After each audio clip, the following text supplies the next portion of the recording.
Hey guys, hope you're doing well. Let's continue to talk about sprinkler timers and how to set them up and make adjustments. This here is an Orbit brand timer. You may have this at your house. It's pretty common for people to buy these at Lowe's or Home Depot. While it's not necessarily the brand we recommend, if you have this, it's not a problem. If it's working well, then I wouldn't change it by any means, but it's just not something we'd recommend. Let's go through a quick run through on how to set this thing up. So here's the big dial. This dial spins. You want to line it up with this arrow. So whatever is lined up with this arrow is what it's set to. So leaving it on auto just means it's going to run its program the way you've got it set up. It's going to do its thing. So let's rotate through each and just show you how to set this up.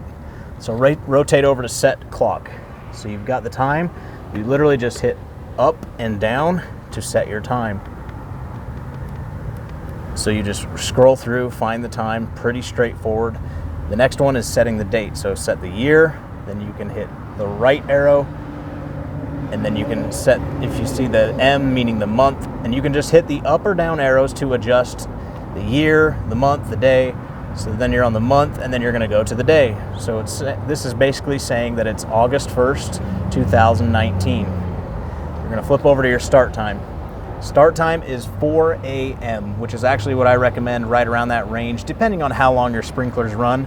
You don't want to start it late at night because you're going to get water sitting on the surface of your lawn all night long, which is really bad because it could cause fungus and other major problems.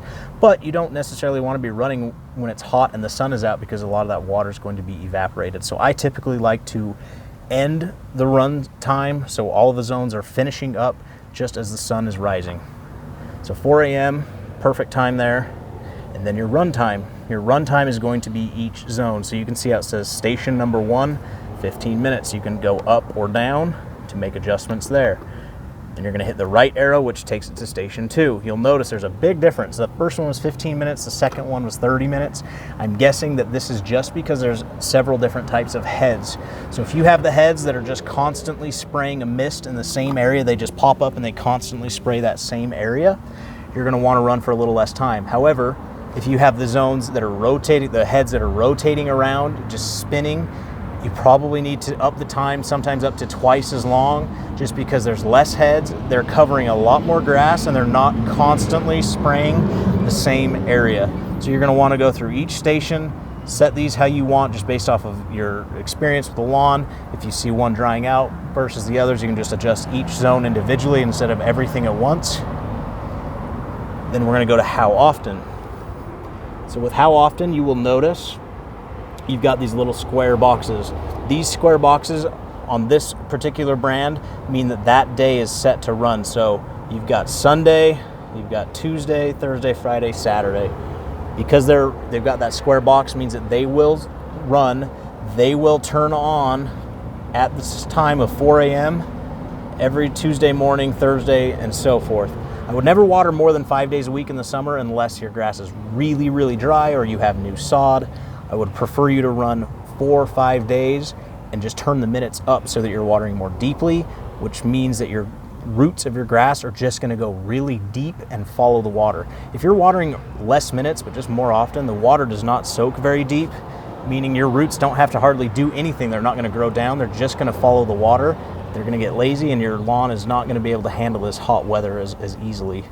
Another cool thing is you can go to budget. So if you feel like you have all of your zones dialed in as far as minutes wise, but you get a sudden change in the weather, the temperature, or rain or moisture, you can literally just adjust it. So if we get a really hot, dry spell, rather than go to every zone and add minutes, you can just add 10, 20, 30%, whatever you need to do, or you can take it down to less than 100%. So it's a really good way if you feel like you've dialed in each zone the minute-wise and just need to up everything at a very even, consistent rate. Just do that percentage. It's actually really cool.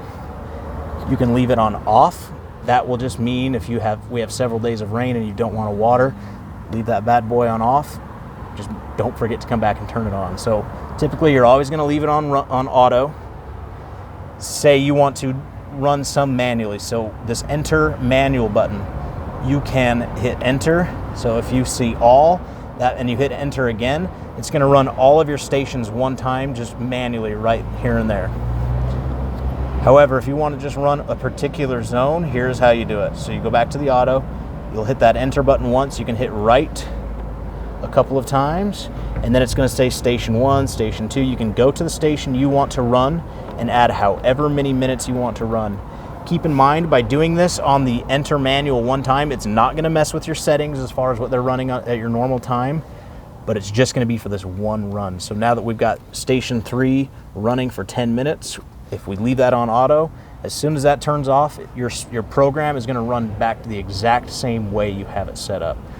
I hope this helps. If you have any questions, please let us know. I hope this helps keep your lawn green and helps you from not wasting any water. So have a great day.